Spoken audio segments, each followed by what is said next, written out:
आज 4 जनवरी है। हर साल 4 जनवरी को विश्व ब्रेल दिवस के तौर पर लुई ब्रेल की जयंती मनाई जाती है। ब्रेल लिपि के आविष्कारक लुई ब्रेल का जन्म 4 जनवरी 1809 को फ्रांस में हुआ था। ब्रेल एक ऐसी भाषा है जिसका उपयोग दृष्टिबाधित लोग पढ़ने और लिखने के लिए करते हैं। लुई ब्रेल अपने आविष्कार के कारण दुनिया भर में दृष्टिबाधित लोगों के लिए एक मसीहा बन गए थे। जीते जी ब्रेल के काम को उचित सम्मान नहीं मिला, लेकिन उनके मरने के बाद उनके काम को तवज्जो मिली। उनके सम्मान में 2019 में संयुक्त राष्ट्र महासभा द्वारा विश्व ब्रेल दिवस को अनुमोदित किया गया। विश्व ब्रेल दिवस पहली बार 3 साल पहले 4 जनवरी 2019 को मनाया गया था। आइए जानते हैं लुई ब्रेल के जीवन के कुछ पहलुओं को। फ्रांस के पेरिस शहर से 25 मील दूर कुप्रे गांव में एक साधारण परिवार में लुई ब्रेल का जन्म हुआ था। इनके पिता साइमन ब्रेल शाही घोड़ों के लिए काठी और चीन बनाने का काम करते थे। 3 वर्ष का अबोध लुई एक दिन इधर से उधर मटर गश्ती करता घूम रहा था। लुई घूमता घूमता पिता की कार्यशाला में पहुंच गए। कार्यशाला में चमड़ा काटने और उसमें छेद करने वाले कई औजार रखे हुए थे। नन्हे लुई ने चमड़े में छेद करने वाला एक औजार उठा लिया और उससे चमड़े पर कुछ बनाने लगा। औजार उससे संभल नहीं पाया और उसकी आंख पर लग गया। आंख में घाव हो गया। माँ ने आंख धोई और दवा डालकर पट्टी बांध दी, लेकिन लुई की आंख में इन्फेक्शन हो गया और वह दूसरी आंख में भी फैल गया और धीरे धीरे लुई की आंखों की रोशनी चली गई।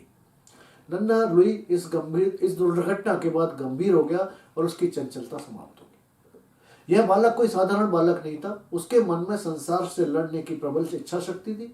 उसने हार नहीं मानी और फ्रांस के मशहूर पादरी बैलेंटाइन की शरण में जा पहुंचा। वे उसे लेकर बैलेंटाइन उसको लेकर वृक्ष के नीचे बैठ जाते थे। कभी उसको कहानियां सुनाते थे, कभी विज्ञान की कहानियां सुनाते थे, कभी बाइबल की कहानियां सुनाते थे। उन्होंने ही लुई को फूलों और पक्षियों की पहचान करवाई, साथ ही संगीत भी सिखाया। पादरी बैलेंटाइन के प्रयासों के चलते 1819 में इस 10 वर्षीय बालक को, 10 वर्ष का जब था ये, रॉयल इंस्टीट्यूट फॉर ब्लाइंड्स एक स्कूल में दाखिला मिल गया। स्कूल के दिनों में लुई ब्रेल की मुलाकात हुई एक सेना के कैप्टन चार्ल्स बार्बियर से। चार्ल्स बार्बियर ने सेना के लिए एक विशेष क्रिप्टोग्राफी लिपि का विकास किया था, जिसकी मदद से सैनिक जो है रात को अंधेरे में भी संदेशों को, मैसेजेस को पढ़ सकते थे। यह कूटलिपि 12 बिंदुओं पर आधारित थी।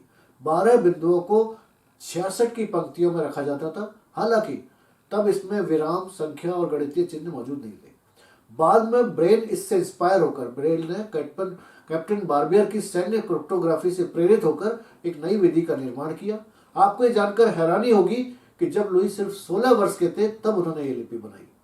लुई ब्रेल ने इसमें आगे और सुधार करते हुए 12 की जगह केवल 6 बिंदुओं का उपयोग किया और 64 अक्षर और चिन्ह का आविष्कार किया था, जिसमें उन्होंने विराम चिन्ह, संख्या और संगीत के नोटेशन लिखने के लिए भी जरूरी चिन्ह उपलब्ध कराए थे। उनकी इस लिपि को ही ब्रेल की लिपि के नाम से जाना जाता है। बाद में लुई ब्रेल को उसी विद्यालय में शिक्षक के रूप में नियुक्ति की गई। गणित, भूगोल और व्याकरण जैसे विषय में उन्होंने महारत हासिल थी।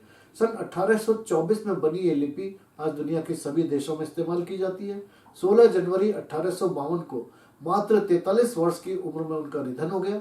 उनकी मृत्यु के 16 वर्ष पश्चात 1867 में royal institute of blind youth ने इस लिपि को मान्यता दी।